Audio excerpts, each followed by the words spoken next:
Ini ialah seperti mana yang tuan-tuan dan puan-puan boleh lihat, ini ialah sektor-sektor yang dibenarkan di bawah program recap ini. Terdapat 8 sektor: perkilangan, pembinaan, pelombongan dan kuari, pengawal keselamatan, perkhidmatan dan subsektor di bawah sektor perkhidmatan, pertanian dan beberapa subsektor di bawah pertanian, perladangan dan pembantu rumah asing.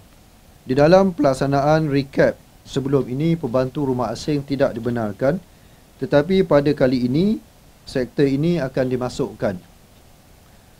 Walau bagaimanapun, sektor-sektor yang dibekukan masih tidak dibenarkan, iaitu perniagaan tekstil, tukang emas, tukang gunting rambut, rumah kebajikan dan perniagaan kitar semula.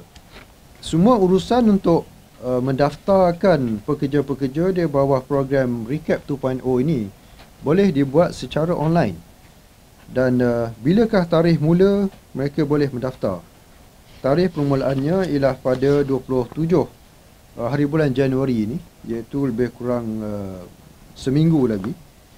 Dan majikan boleh mendaftarkan maklumat pekerja mereka secara online di dalam sistem immigration, iaitu http://immigrationonline.imi.gov.my, seperti mana yang kita boleh lihat di skrin. Selepas majikan mendaftar, mereka akan mendapat satu tarikh sistem temujanji online, dan immigration memohon kerjasama semua majikan untuk datang pada tarikh dan masa yang ditetapkan.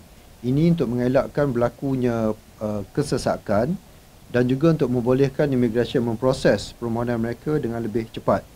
Jadi majikan perlu hadir dengan jumlah parti yang telah mereka daftarkan. Contohnya mendaftar 15 orang, so mereka mesti bawa 15 orang ini ke bahagian pekerja asing di Putrajaya dan juga bahagian pekerja asing di semua pejabat-pejabat negeri di Semenanjung Malaysia.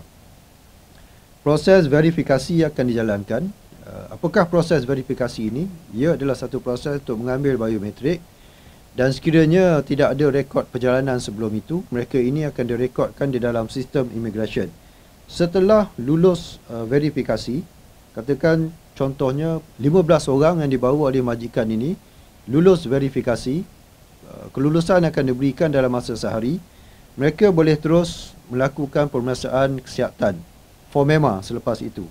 Dan selepas mendapat kelulusan formema, barulah majikan perlu membuat bayaran kepada immigration, dan bayaran ini boleh dibuat secara online, sama ada melalui portal, menggunakan debit ataupun credit card ataupun lain-lain kaedah pembayaran yang dibenarkan. Majikan perlu membayar fee rekalibrasi sebanyak RM1,500, membayar levy mengikut sektor. Bagi sektor perkilangan RM1,850, begitu juga sektor pembinaan, pelombongan, pengawal keselamatan dan perkhidmatan, jumlah yang sama. Sektor peladangan dan perkhidmatan RM640, bagi pembantu rumah asing RM410. Dan selepas semua bayaran ini dibuat, PLKS, stiker permit kerja itu akan dicetak dan diberikan kepada majikan. Saya ingin kongsikan berapakah kos yang akan ditanggung oleh majikan. Contohnya, majikan yang mendaftarkan pekerja mereka bagi sektor pembinaan, jumlahnya adalah RM3,535 untuk seorang pekerja. Dan bagi pembantu rumah, kos yang perlu dibayar kepada kerajaan ialah RM2,100 sahaja. Dan bagi sektor peladangan dan pertanian, kosnya ialah RM2,330. Jadi pelaksanaan program rekalibrasi ini tentunya akan membantu sektor peladangan, khususnya pekebun-pekebun kecil. Dan selain daripada itu, tentunya ia memberikan satu berita gembira kepada rakyat Malaysia yang ingin mengambil pembantu-pembantu rumah asing. Tidak ada had ataupun syarat yang dikenakan untuk pembantu rumah asing. Selagi mereka sihat, boleh bekerja, lulus formema, mereka boleh diambil bekerja.